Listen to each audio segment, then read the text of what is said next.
Cool. So, Alex, you are completing the process of donning the Haptic Gloves G1 product that we just started shipping a few months ago.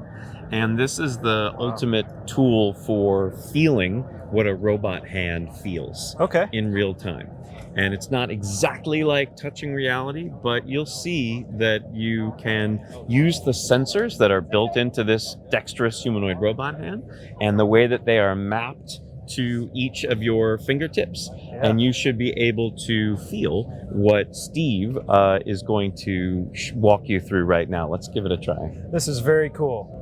Right. I feel like Iron Man a little bit. You know, I got the glove in. Tony Stark feel. There's a Tony Stark feel. You look a little like Tony right now. Oh, I appreciate that. The first thing I'll have you do is just wiggle your fingers a little bit and see. So when you're moving your fingers, you should see that reflected in the robot fingers. I can feel it, yeah. And what Steve's going to do now is give you some sensation on one of your fingers. Yeah. Can you tell where you're making contact? Yeah, I can feel it. It's a very interesting feeling. It's like someone squeezing my finger. Yeah. Right. You set the pinky on. Yeah, let's just get that nice and tight. The better the fit of these gloves, the better the performance. So we just want to kind of true it up and get it just right. Okay. Oh yeah, I felt that.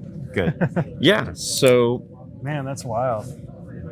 So now you'll have to understand that force feedback is important too. So what you should feel now is the feeling of contact of all those fingers on a solid surface. I can't. When you had your hand there, I couldn't bend my fingers anymore. It stopped me from bending my fingers, which was really interesting. So, wow. Oh, wow. Oh, my God. I dropped it. That's okay. That's part of the operation and learning process. Oh, You've got to teach that robot how to. Yeah, you can. Throw that over here. Oh, Nice. Look at me. I could be playing for the Tigers here. Check that out. Oh, yeah. Oh, wow. The differential in feedback is... I wasn't expecting that, but you can absolutely feel it. It's important to be able to understand and distinguish the difference, between different objects, different sizes, shapes, and density level. Wow. Oh, here we go. My NFL future starts today. Hopefully you can feel some texture across your fingers as he's I definitely running do. that. Now I know where to put my hand on the ball, right? Right. This is your NFL training. Yeah, there we go. Put the pinky down. Hand off. Here we go. Oh, it's more of a pitch. A lateral. Hopefully it was backward. Well, here we go. One more. Happy hour. All right. Whoa. You can feel that reverberate through the cup, right through the cup. Because that kind of contact is a really important element of the realism of it. 100%. 100%.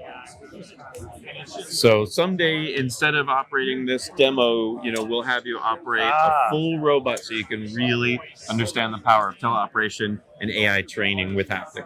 Typically, instead of the hand being mounted on a table like this, of course, it would be mounted on a robot arm. We tend to use universal robots, URs. Sure. There are a lot of different robot arms and mounted on a humanoid body. So it's important for your movement to be reflected in the robot and the robot hand, because that's a key part of this. You don't just want to feel what it's feeling. You want to be able to move your body naturally. That's right. You want to be able to move your body naturally and have it mimic the real life experience as much as humanly possible, right? Because one of the applications, if I understand correctly, is being able to teleoperate a robot where you're not there, put on the right haptics and everything like that, and then be able to teach it, move it, and actually feel the proper pressure, sensing, and force and everything. That's exactly right. Yeah, because really if cool. you're trying to teach a robot to do work, you want to just show it how it's done. Right. And you need to be able to move naturally and simply and just do the work so the robot can be teleoperated and observe. And if you don't have that, right? Like, let's say you're doing a teleoperation, but you don't have the force sensing and the feedback of this solution. you could over exaggerate. It would be like a traditional VR headset where like you pick something up, but you go through it, or you do it too aggressively or something, right? And that's not appropriate for the application. And so, That's right. especially in industrial senses, like you could really mess some stuff up, right? Right, So- and it's all about speed, being Yeah. efficient. So, how many steps is it going to take you to create the right path Yes. for the robot? Right. Are you going to have to say, well, I'm going to code this part of the motion, then I'm going to create programming for the other part, then I'm going to have to come up with 5 different scenarios in case things don't go well? We're just Right. going to show it Right. and get that learning right away. Now tell me about, so when he put his hand in front of that and I couldn't bend my finger anymore, Yes.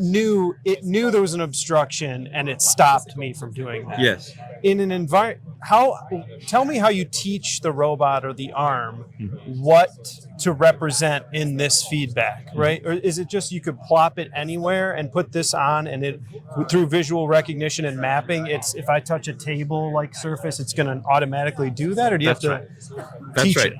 It's just sensing the world. Okay. The robot is. And these sensors are telling this glove how to behave. Okay. So if that robot hand meets an object, it's going to it knows. deliver that force Okay. automatically without thinking about it. It's just data moving into the glove and triggering one of 2 systems.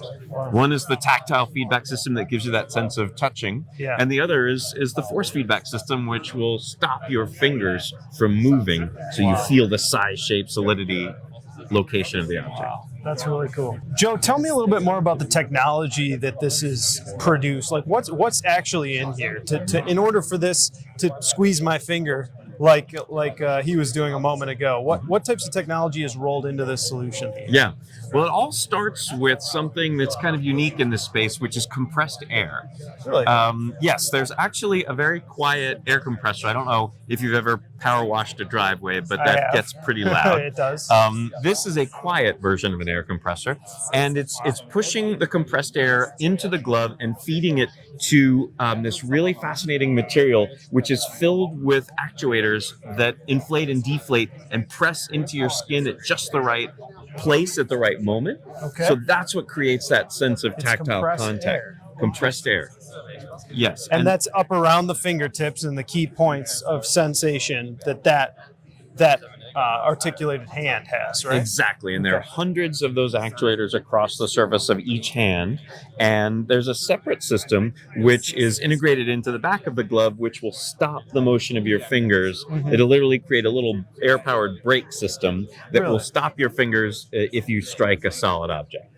What type of power consumption? We heard from robotic in there about power consumption, so that's top of mind. Like, is this air compressor unit also a battery pack, or is it mobile or any way? Or is it right now you have to be plugged into power? How does the system get power? Yeah, one of the things that our customers told us, because before we only had a basically machine that would sit on a desktop, is they would much rather move freely through the world when Sure. they're sensing things. Yeah. So we created this version that you see here, which has a backpack built into it, and it's battery powered. So you can move through space freely if you want and touch anything that the robot can touch or you might see in virtual reality and feel it with realism, and there's nothing holding you back. You don't have to worry about tripping if you have the VR headset necessarily on or anything No, like that. if you go So wireless you're to- free. yeah. You can be in a. That's very, very cool. We talked about Tony Stark. There's also a Thanos kind of feeling to it as well. It's like there's no Right. gems on the knuckles, but this is a very cool solution. Right, thank Tell me you. about the white glove that I put on before I put this on. Is there some function to that, or is that just to protect my hand and keep it kind of sanitary reasons with a bunch of people trying this? Yeah, I mean, it protects the glove and keeps it clean, and it protects your hand and keeps you clean. And it's a way to ensure that this is something that can be used by multiple people on a team. Sure, You yeah. might have 2, 3, 4, 10, 20 people wanting to use the glove, and it's just much easier to keep it sort of clean and fresh that way. Yeah. So that's a standard feature that we have everybody use. Sounds great. And this interface is also with a visual component. So you could drop somebody into an actual real life environment with a humanoid or other type of articulated robot with the proper setup and have them completely teleoperate the unit, right? Or train it. So you don't, just off the top of my head, you're saving on time, travel. Mhm. People can be hired all over the world, basically, to do a certain job. You don't have to be on site, potentially. I mean, what other benefits am I missing there? There seems like a lot of promise in something like this. It's incredible promise because you can now place your hands and your decision making capability and your intelligence anywhere in the world, even if you can't be there. Right. And imagine the possibilities for medicine, for maintenance, for Sure. military activities, for construction or manufacturing. There are just so many places you want your body and your hands to be. Yeah. And now, as long as you can get these gloves on and network it correctly to a robot, you can be there and be embodied in that space. That's really cool. And so you talked about industries. Are you focusing primarily right now in manufacturing, or are you focusing on other areas outside? One of our most exciting new customers on the virtual reality side is BNSF, big railway company.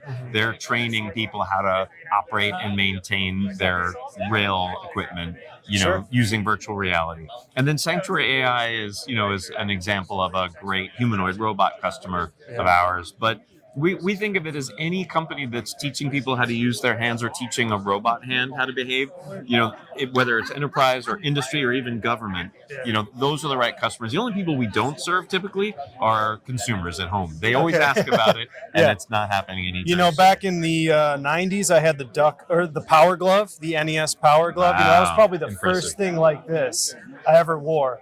If only my dad could have seen me when he bought that glove, what I'm doing right now with this technology. So that's pretty Exactly. cool. Yeah, that was a seminal moment for Man, the glove, I'll for tell you. the glove industry. So the other thing just that pops to my mind is site inspections. If you had a humanoid robot, I was able to in Michigan visit a company that had a VR solution for like fact training and also factory inspections, where you could go virtual reality and like do an inspection from anywhere and sign off that everything's safe, or no, that's not below code or something like that. In theory, this would be perfect for something like that, right? It really would. You attach it to a humanoid robot or something like that, and you could walk through anywhere. You could be one person doing a multiple every day.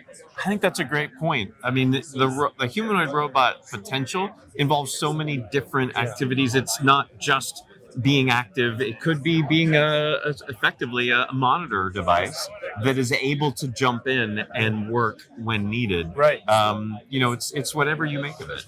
And you're set up perfectly for the next generation, because kids and the Twitch generation, the streaming generation, they grew up with gaming controllers, they grew up with virtual reality. So there's no problem plugging that next generation of people who want to come into this industry into applications where they're using technology like this. The learning curve is going to be It's very amazing. quick, so. The times we get a chance to put younger people in this, we learn right away that they need no instruction. Second nature. And it's completely second nature. And very quickly, they now not only know of it, but they expect it. It's when can I have this? Right. And I just love that about this generation. And I think it's going to help, reduce some of the younger people leaving jobs if you get enough cool tools that speak to them. Oh, 100%. 100%.